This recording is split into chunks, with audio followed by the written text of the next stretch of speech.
It's back to reality.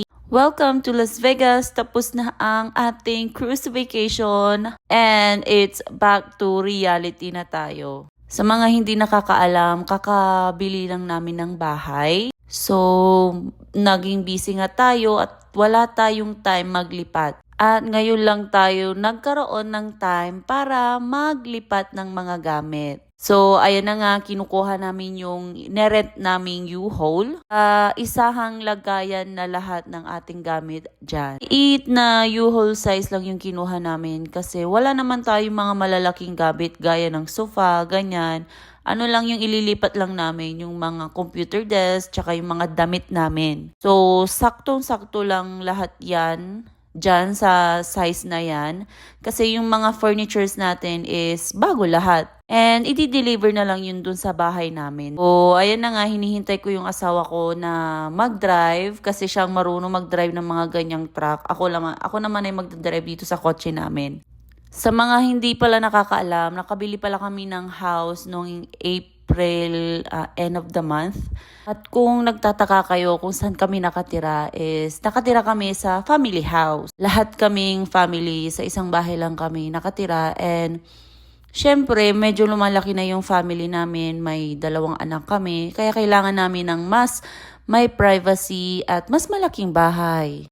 Itong bahay naman to is family house namin yan. Lahat kami may-ari niyan. Nung nag-start talaga kami dito sa Amerika, kailangan talaga may katulong ka na family para umangat kayo sa buhay. Sabay-sabay kayong umangat sa buhay at mag-adjust dito sa buhay Amerika. And swerte naman namin na kaming pamilya, magkakapatid, lagi kami nagtutulungan sa hirap at ginhawa. Hindi kami naghihilahan. Kunyari, kung wala yung isang trabaho, nagtutulungan talaga kami, hindi kami naghihilahan talaga. Kung sino yung wala ngayon, tinutulungan ng may meron, ganyan. Hanggang sa kaya mo na, hanggang sa kaya nyo ng umangat mag-isa. Ngayon naman is, kami naman mag-asawa is, kaya naman namin ng lumipat at magsarili ng sarili naming bahay. And very supportive yung family namin. Kahit anong desisyon namin, very supportive lang sila.